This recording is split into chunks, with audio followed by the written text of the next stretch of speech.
Part 2, पेशकश मीरे कारवां। दरवाजे की दूसरी तरफ एक मुख्तसर सी राहदारी थी जिसके एहतमाम पर एक वसी हाल था। यहाँ कालीन बिछा हुआ था और शानदार फर्नीचर मौजूद था। वो औरत हाल में खड़ी चीख चीख कर किसी को पुकार रही थी। कालीन पर 2 नौजवान लड़कियां और एक कमसिन लड़का बैठा हुआ था। वो तीनों भी मुझे देखकर चीखने लगे। इस दौरान दाएं तरफ की राहदारी से एक बूढ़ा आदमी दौड़ता हुआ सामने आ गया। उसे धोती और कुर्ता पहन रखा था। वो मनहनी सा छोटे कद का आदमी था। सफेद मूंछे, गंजा सर और माथे पर तिलक, आंखों पर मोटे शीशू की ऐनक थी। उसे गांधी का डुप्लीकेट कहा जा सकता था। वो भी मुझे और मेरे हाथ में हंजर को देखकर बदख्वास हो गया।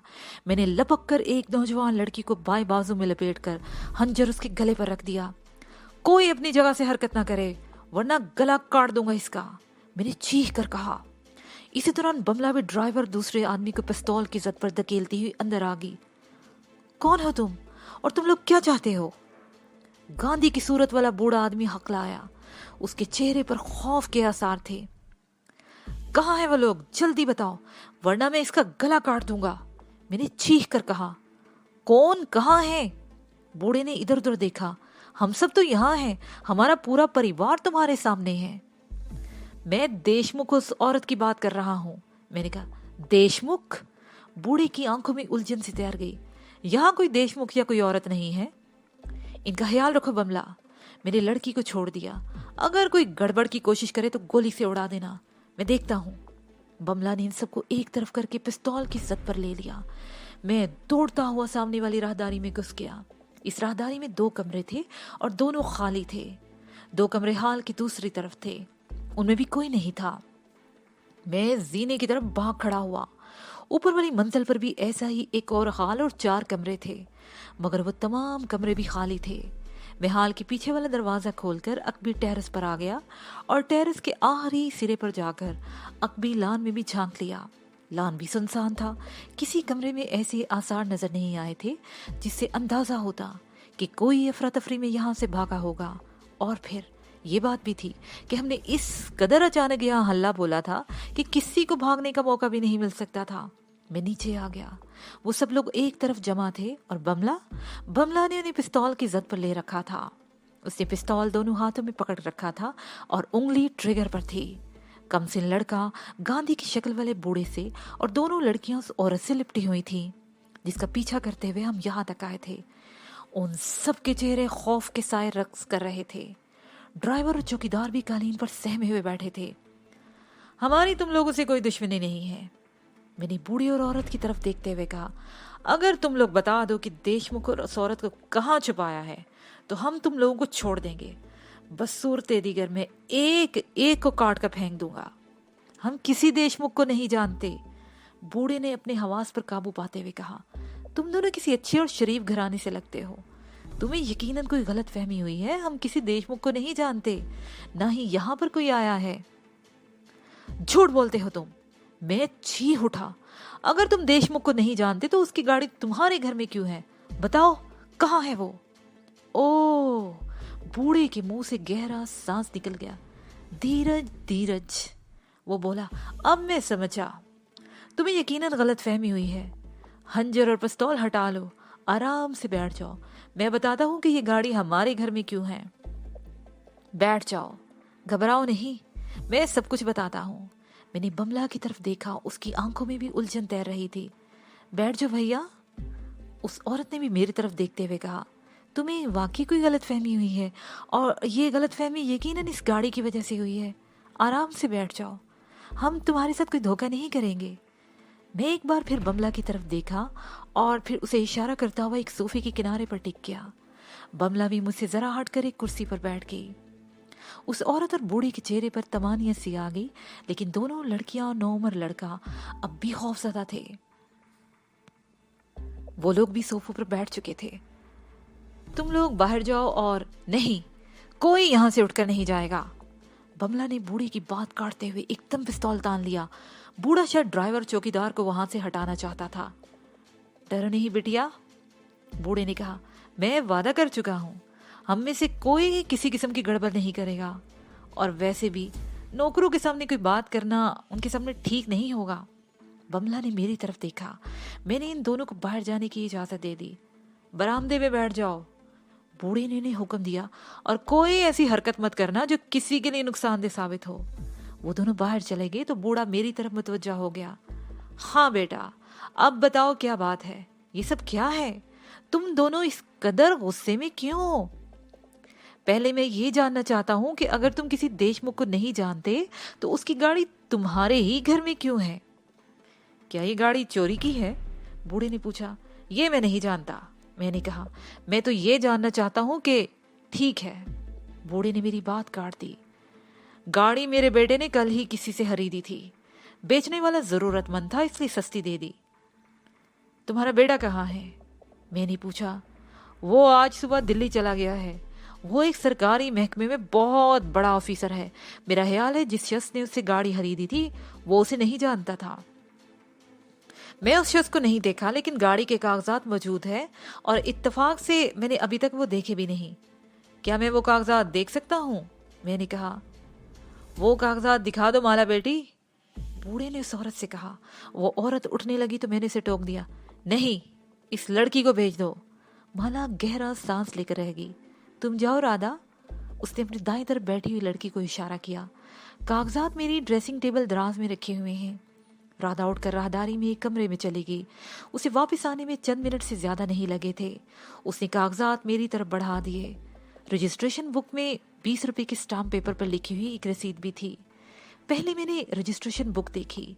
ये कार देशमुख के नाम पर थी और जयपुर में रजिस्टर्ड थी। इसमें नंबर भी वही था जो कार की प्लेट पर लिखा हुआ था। वो रसीद देशमुख की तरफ से थी।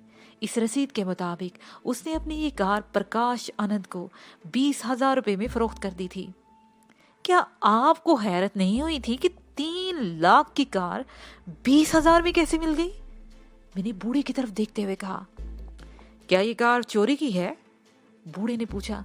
नहीं, ये कागजात दुरुस्त हैं, लेकिन ये कार अगवा और कत्ल जैसी संगीन वारदातों में इस्तेमाल हुई है। मैंने कहा। उन सब के चेहरों पर हवाइयां उड़ने लगी।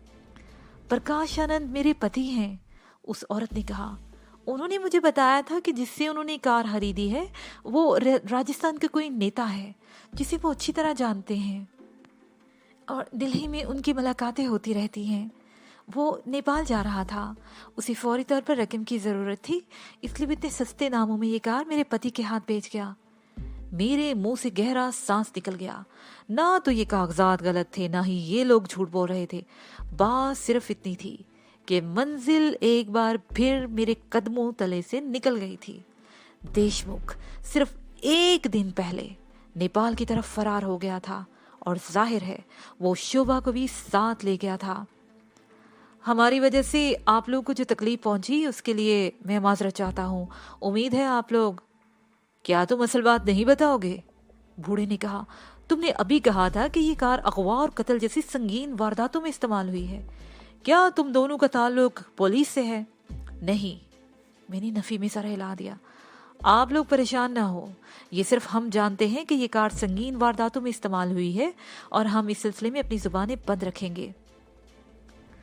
तुम लोग कौन हो और इस शख्स को क्यों तलाश कर रहे हो? क्या नाम बताया? देशमुख, बूढ़े ने कहा। देशमुख राजस्थान का नेता है और बहुत बदमाश आदमी है।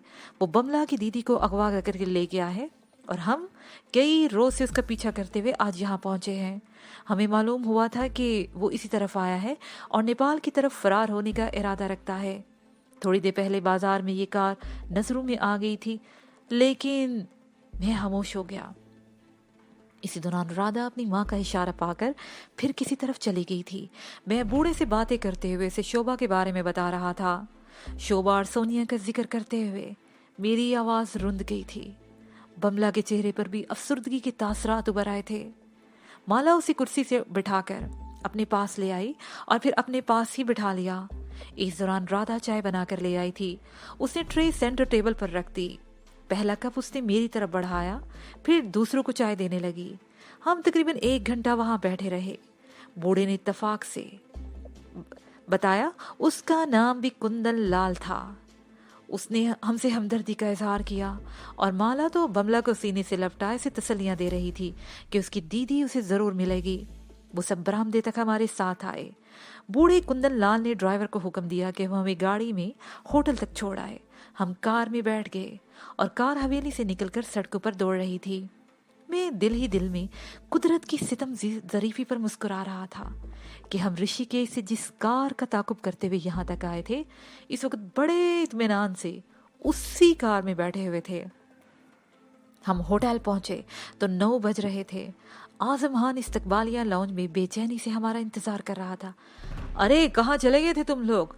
मैं कब से इंतजार कर रहा हूँ, वो हमें देखते हुए बोला। हम शाम को होटल से निकले तो इत्तेफाक से हमें देशमुख की कार नजर आ गई, मैंने कहा और फिर से तफसील बताने लगा। आखिर में बोला, और तुम बेचैनी से हमारा क्यों इंतजार कर रहे थे? देशमुख का दोस्त परान पुलिस की हिरासत में है, वो जख्मी है और अस्पताल में जेर इलाज है, आजम खान ने कहा। ओ, मैं उछल पड़ा। उससे पता चल सकता है कि देशमुख नेपाल में कहाँ जाएगा। चलो, मैं अभी उससे मिलना चाहता हूँ। आधे 1 घंटे बाद हम अस्पताल के सर्जिकल वार्ड में मौजूद थे। वार्ड ज्यादा बड़ा नहीं था, सिर्फ 10 बेड्स थे, 5 एक तरफ 5 सामने। परान दाएं तरफ वाली लाइन के तीसरे बेड पर पड़ा हुआ था। उसकी सीने और पेट पर पट्टियां बंधी हुई थी। मुझे देखकर उसका चेहरा धुआं हो गया। वार्ड के दरवाजे पर एक मुसल्ला कांस्टेबल बैठा हुआ था और एक कांस्टेबल परान के बेड के सामने ही कुर्सी पर बैठा हुआ था। क्या इसे अलग कमरे में नहीं ले जाया जा सकता? मैंने आजम खां की तरफ देखते हुए कहा। मेरा ख्याल है इसकी जरूरत नहीं, खान ने जवाब दिया। ये देशमुख के हाथों ही जख्मी हुआ है, उसके बारे में तो रजा कराना तौर पर ही सब कुछ बताने को तैयार हो जाएगा। ये कब और कहां से मिला था? मैंने पूछा। और तुम्हें इसके बारे में कैसे पता चला? मैं आज स्पहर थाने में इंस्पेक्टर से बातें कर रहा था तो मैंने उसे देशमुख के बारे में पूछ लिया। वो सियासतदान है और राजस्थान का MP है। मेरा ख्याल था कि शायद यहाँ के लोग भी उसे जानते हो और किसी ने उसे देखा हो, इंस्पेक्टर ने बताया। उसने देशमुख को तो नहीं देखा, अलबत्ता वो कल रात अपने एक आदमी को जख्मी करके नेपाल की तरफ भाग गया है। मैं इंस्पेक्टर के साथ फौरन यहाँ चला आया। इसने जो कहानी सुनाई है तुम्हारे लिए यकीनन दिलचस्प होगी, तुम खुद ही पूछ लो। मैं बेड के करीब बैठ गया था। सबसे पहले मैंने परान से शोभा के बारे में दरियाफ्त किया। वो ठीक है और अभी तक महफूज है, परान ने जवाब दिया। पहले उसे दवाओं के जेर असर बेहोश रखा जाता था, लेकिन अब उसे गन पॉइंट पर रखा जा रहा है। उसके हवास पूरी तरह बहाल नहीं है। वो किसी वक्त बहकी बहकी सी बातें करने लगती है। होश में आने के बाद उसे कभी भागने की कोशिश भी नहीं की। हर वक्त हला में घूरती रहती है। उसके सामने खाना रख दो तो खा लेती है। उसने खुद से कभी कुछ मांगा भी नहीं। वो खरामी उसे नेपाल ले गया है। तुम्हारे ख्याल में वो कहाँ जाएगा? मैंने पूछा। खटमंडू, प्राण ने जवाब दिया। वहां उसका एक पुराना दोस्त रवि रहता है। वो कारोबारी आदमी है और हिंदुस्तान भी आता रहता है। देशमुख ने कल ही टेलीफोन पर उसे बता दिया था। रवि खटमंडू में कहाँ रहता है? उसे कैसे तलाश किया जा सकता है? मैंने पूछा। मैं कभी खटमंडू नहीं गया, लेकिन देशमुख ने मुझे बताया था कि कांति पाथ में इसका होटल है। होटल का नाम मुझे याद नहीं, प्राण ने जवाब दिया। क्या रवि का भी सियासत से कोई ताल्लुक है? मैंने पूछा। नहीं, प्राण ने नफी में सर हिला दिया। वो उधर का दादा है। बास सियासतदान उसके दबाव में है। वो कई मर्तबा देशमुख के पास जयपुर आ चुका है। एक मर्तबा मैंने उसकी बातें सुनी थी। उसने देशमुख से कहा था कि हिंदुस्तान में जब कभी उस पर मुसीबत का वक्त आए, वो खटमंडू आ जाए, वो उसका हर तरह ख्याल रखेगा। तुम्हारे साथ ये सब कुछ कैसे हुआ? मैंने पूछा। सुना है तुम तो बहुत अरसे से उसके साथ थे और उसके खास आदमियों में समझे जाते थे। हाँ, मैं उस वक्त से देशमुख के साथ हूँ जब वो एक बहुत ही मामूली और सड़क छाप गुंडा हुआ करता था, परान ने जवाब दिया। फिर वो राठौर के पास आ गया। मैं उस वक्त भी उसके साथ था। देशमुख ने राठौर के एक दुश्मन को मौत के घाट उतार दिया था। इस तरह वो राठौर की आंख का तारा बन गया। देशमुख चालाक आदमी था। रफ्ता रफ्ता राठौर पर हावी होता चला गया और फिर एक रोज उस नमक हराम ने राठौर को भी कत्ल कर दिया और उसकी जायदाद और बिजनेस पर काबज हो गया। दौलत हाथ आते ही वो सियासत में भी कूद पड़ा। वो बहुत हाथ पैर फैला चुका था। आधे से ज्यादा शहर में उसके जुए और मनशियात के अड्डे थे। उसके गुर्गे शहर भर में भत्ता वसूल करते थे और सारी तवाइफें भी उसी के कंट्रोल में थी। एमपीए बनने के बाद वो कुछ और फैल गया। पुलिस में भी उसका हुक्म चलने लगा। कोई फर्ज शनास और ईमानदार अफीसर उसका हुक्म मानने से इनकार कर देता तो वो उसका तबादला करा देता या उसे रस्ते से हटा देता। वो 2 पुलिस अफसरों को अपने गुर्गों के हाथों मौत के घाट उतरवा चुका है। मैं तवज्जो से उसकी बातें सुन रहा था। वो खामोश होकर कुछ देर गहरे गहरे सांस लेता रहा, फिर कहने लगा, मैंने कदम कदम पर उसका साथ दिया, हर आड़े वक्त में उसके काम आया। शोभा के मामले में भी मैं पेश था। वो शोभा के प्लाट पर कब्जा करना चाहता था, लेकिन राजा साहब की मुदाखलत से वो अपने मकसद में कामयाब नहीं हो सका था। और फिर ये पट्टी मैंने ही उसे पढ़ाई थी कि अगर वो शोभा से शादी कर ले तो वो प्लाट ही नहीं, शोभा की सारी जायदाद उसके कब्जे में आ जाएगी। उसके लिए उसे अपने आप को बदलना होगा, एक अच्छा इंसान बनकर अपने आप को शोभा के सामने पेश करना होगा। लेकिन बात उसकी समझ में नहीं आई। उसे यहाँ भी दादागिरी इस्तेमाल करने की कोशिश की, शोभा को धमकियां दी। शोभा को खौफजदा होकर कहीं गायब हो गई। देशमुख उसे तलाश करता रहा। उसने काफी हाउस के मैनेजर और मुलाजमों पर भी तशद्दुद करके उसके बारे में पूछना चाहा, लेकिन किसी को इल्म नहीं था कि शोभा कहाँ चली गई है। और फिर देशमुख के एक आदमी ने इतला दी कि शोभा ऋषिकेश में मौजूद है। उसका वो आदमी तुमसे पिट कर गया था। और फिर देशमुख हरिद्वार पहुंच गया। वहां से उसने चंद गुंडे साथ लिए और ऋषिकेश पहुंचकर शोभा का उड़ा लिया। तुम्हें वो मुर्दा समझकर छोड़ गया था, लेकिन अल्मोड़ा में तुम्हें देखकर मैं भी खौफजदा हो गया था। वो तुम्हारे बारे में बहुत कुछ जान चुका था। अल्मोड़ा से भागने के बाद उसने फैसला कर लिया था कि वो हिंदुस्तान छोड़ देगा। तुम मौत के साए की तरह उसके पीछे लगे हुए थे। मैंने उसे मशवरा दिया कि अगर तुमसे पीछा छुड़ाना चाहता है तो शोभा को छोड़ दे, लेकिन वो शोभा से दस्तबरदार होने को तैयार नहीं था। और बिलाहिर कल यहाँ से उसने अपनी गाड़ी बेच दी और कल रात ही सरहद पार करके नेपाल चला गया। परान एक बार फिर खामोश हो गया। उसे बोलने में तकलीफ हो रही थी। वो चंद लम्हे गहरे गहरे सांस लेता रहा, फिर बोला, मुझे उसने अपने साथ ले जाने का वादा किया था। जो आदमी हमें सरहद पार कराने के लिए आया था उसके पास अपनी गाड़ी थी। देशमुख ने पहाड़ियों में गाड़ी रुकवा ली और बहाने से मुझे नीचे उतारकर फायरिंग कर दी। मुझे 2 गोलियां लगी, एक सीने में और एक पेट में।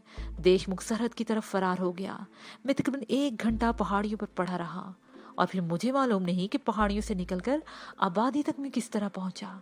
मैं एक सुनसान सड़क पर बेहोश होकर गिर पड़ा था। होश आया तो यहाँ मौजूद था। वो एक मरतबा फिर खामोश होकर गहरे गहरे सांस लेने लगा। इस मरतबा खामोशी का वक्फा कुछ तवील हो गया और बिलाहिर पहले से भी ज्यादा मध्यम लहजे में कहने लगा, मैं जिंदा रहूं या मर जाऊं इसकी अब मुझे परवाह नहीं, लेकिन देशमुख, उसको जिंदा नहीं रहना चाहिए। मुझे यकीन है कि तुम उस तक पहुंच जाओगे। उसे सजा देना अब तुम्हारा काम है। मैं रवि और देशमुख के बारे में मजीद सवालात करता रहा, लेकिन काम की कोई बात मालूम नहीं हो सकी।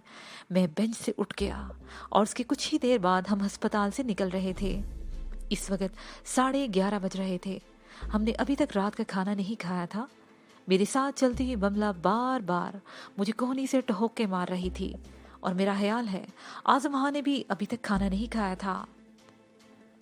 वो एक रेस्टोरेंट की तरफ मुड़ा तो मैंने भी इत्मीनान का सांस लिया। बमला के चेहरे पर भी रौनक आ गई थी। उस वक्त मुझे जंग की याद आ गई। उससे भी भूख बिल्कुल बर्दाश्त नहीं होती थी और यही सिफ्त मैंने बमला में भी नोट की थी। खाने के बाद होटल पहुंचे तो 12:30 बज चुके थे। मैं जाते ही अपने बिस्तर पर गिर गया। परान की बातें उस वक्त भी मेरे दिमाग में सनसनाहट सी पैदा कर रही थी। देशमुख शोभा को लेकर सरहद पार कर गया था। परान के कहने के मुताबिक शोभा अभी तक अगरचे देशमुख के शर से महफूज रही थी, लेकिन उसकी ज़हनी कैफियत के बारे में परान ने जो कुछ बताया था उससे मैं परेशान हो गया था। वो जिस नौ के हालात से 2-4 थी, उसके पेश नज़र कुछ ऐसी ही तवक्का की जा सकती थी। मुझे अंदेशा था कि उसका दिमाग न पलट जाए और उससे पहले कि शोभा को कोई नाकाबिले तलाफी नुकसान पहुंच जाए, उसे हर सूरत में देशमुख के चुंगल से छुड़ाना था। देशमुख एक रात पहले सरहद पार कर गया था। इस तरह वो हमसे 24 घंटे आगे निकल गया था और मैं अपने बारे में कुछ नहीं कह सकता था कि सरहद पार करने का मौका कब मिले। आजम खान की सूरत में एक उम्मीद बंधी थी, लेकिन अभी तक कोई पेशरफ्त नहीं हुई थी। दोपहर को खान ने बताया कि शायद आज रात दरवाजे पर दस्तक की हल्की सी आवाज़ सुनकर मेरे ख्यालात मुंतशिर हो गए। मैं एक झटके से उठकर बैठ गया और बमला की तरफ देखने लगा। वो भी उठकर बैठ गई थी। इसी दौरान दस्तक की आवाज़ दोबारा उभरी। मैंने उठकर दरवाज़ा खोल दिया। वो आजम था। सो गए थे? वो अंदर दाखिल होते हुए बोला। नहीं, मैंने जवाब दिया। आजकल नींद शायद हमसे रूठ गई है। तुम इस वक्त? हम जा रहे हैं। उसने मेरी बात काट दी। तुम लोग तैयार हो जाओ, इस वक्त 1:30 बजा है। ठीक 2 बजे तुम्हें हवेली के बरामदे में होना चाहिए। 2 बजे के बाद किसी भी वक्त गाड़ी हमें लेने के लिए पहुंच जाएगी। ठीक है, हम चंद मिनट में नीचे आ जाएंगे, मैंने जवाब दिया। आजम के जाने के बाद मैंने दरवाज़ा बंद कर दिया। बमला उछलकर बेड से उतर गई थी।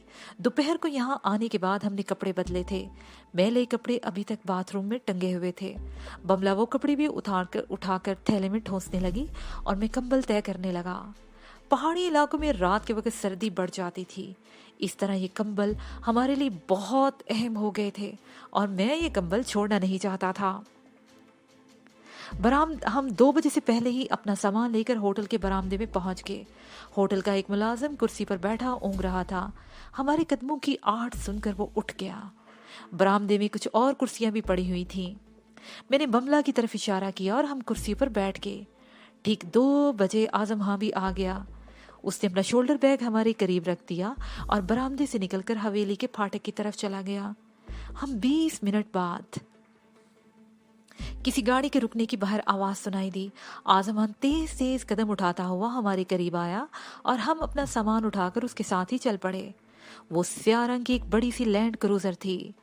पहाड़ियों रेगिस्तानी इलाकों में सफर के लिए इससे बेहतर और कोई गाड़ी नहीं हो सकती थी। मुझे और बमला को सबसे पीछे वाली सीट पर बिठा दिया गया।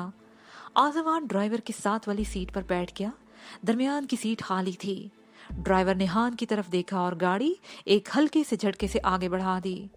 शहर मुकम्मल तौर पर सुनसान और सड़कों पर सन्नाटा था। अगर कोई बड़ा शहर होता तो इस वक्त भी सड़कों पर इक्का दुक्का गाड़ियों की आमदोरफ्त जरूर होती, लेकिन रात के समय तंगपुर को देखकर लगता था जैसे जिन फिर गया हो। अलबत्ता एक मोड़ पर 2-3 कुत्तों के भौंकने की आवाजें आईं। उन कुत्तों ने भौंकते हुए गाड़ी का ताक़ुब जरूर किया था, लेकिन थक कर खुद ही पीछा छोड़ दिया था। गाड़ी शहर से निकलकर उस सड़क पर आ गई जो सरहद की तरफ चली गई थी। सरहद का फासला शहर के मरकज से चंद किलोमीटर से ज्यादा नहीं था।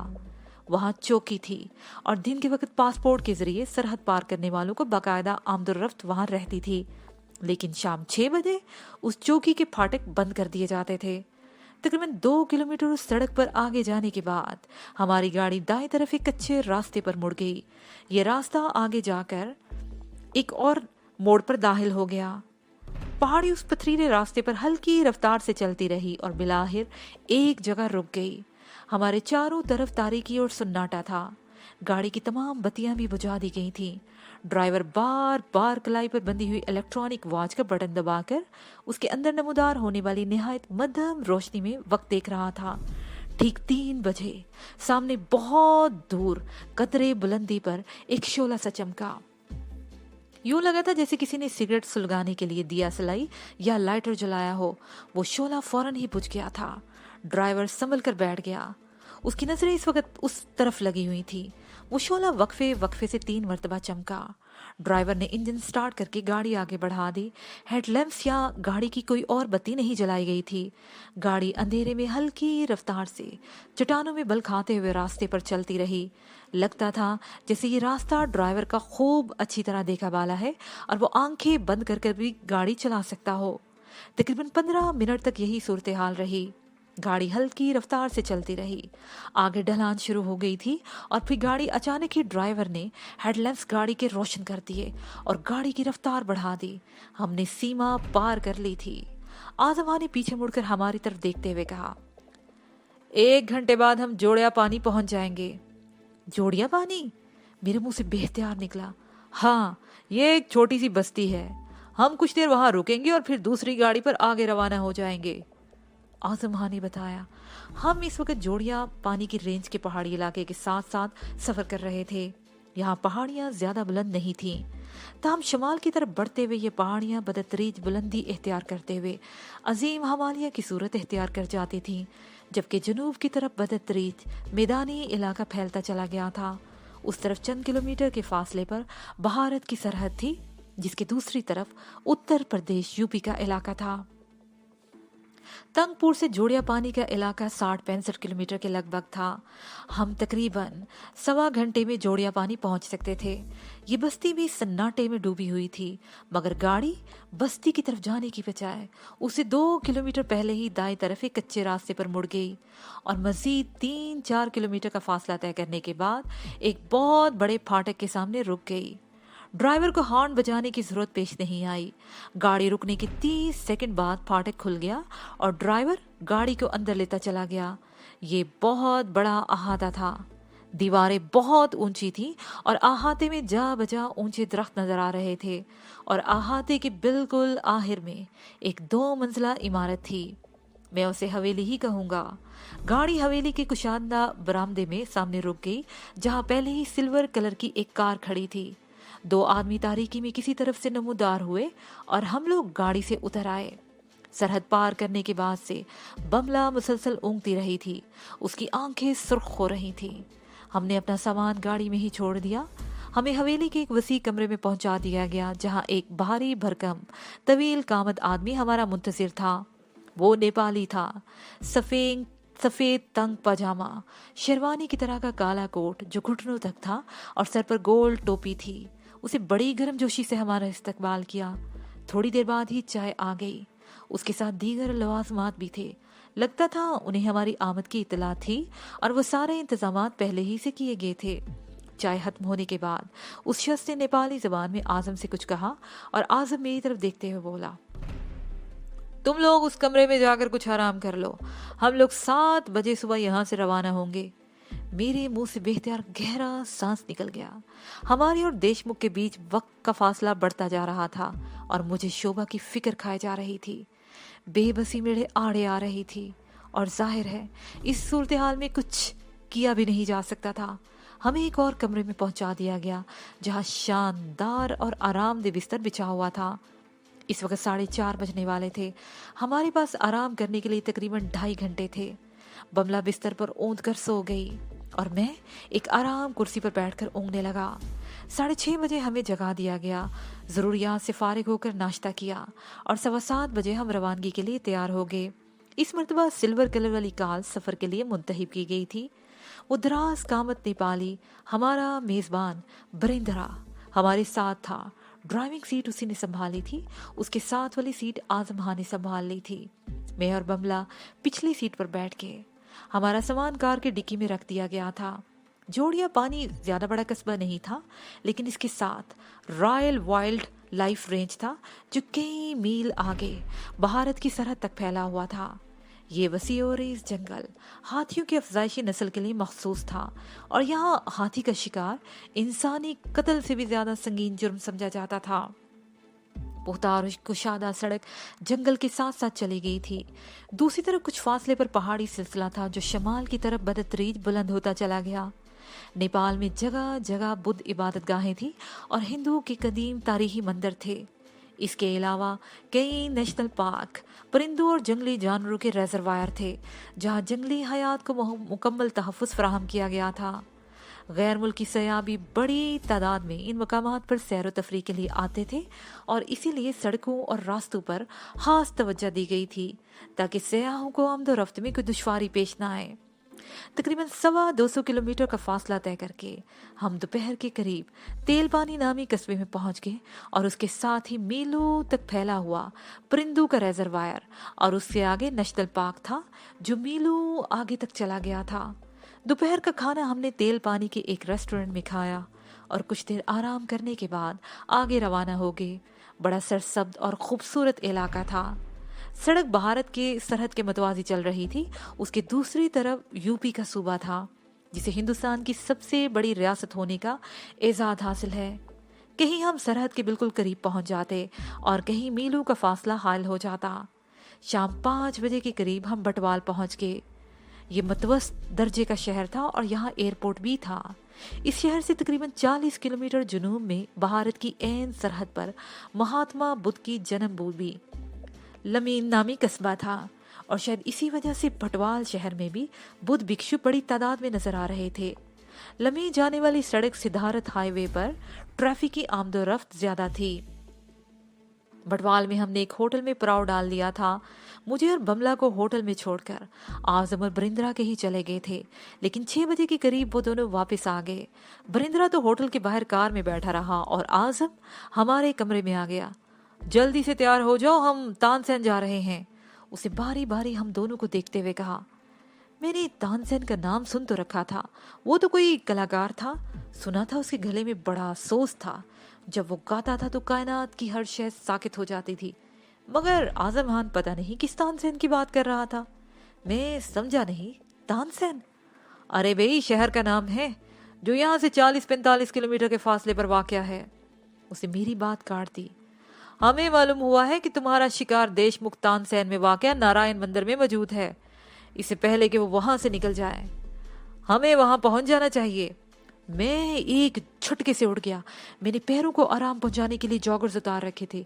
मुझे जॉगर्स पहनने में 1 मिनट से ज्यादा वक्त नहीं लगा। बमला मुझसे पहले ही उठकर दरवाजे के करीब पहुंच गई थी। होटल से बाहर आने में हमें 2 मिनट से ज्यादा नहीं लगे थे। बरिंद्रा कार में ड्राइविंग सीट पर बैठा हुआ था। इंजन स्टार्ट था। हमारे बैठते ही उसने कार आगे बढ़ा दी। इसके साथ ही ये पार्ट अपने इख्तिताम को पहुंचा।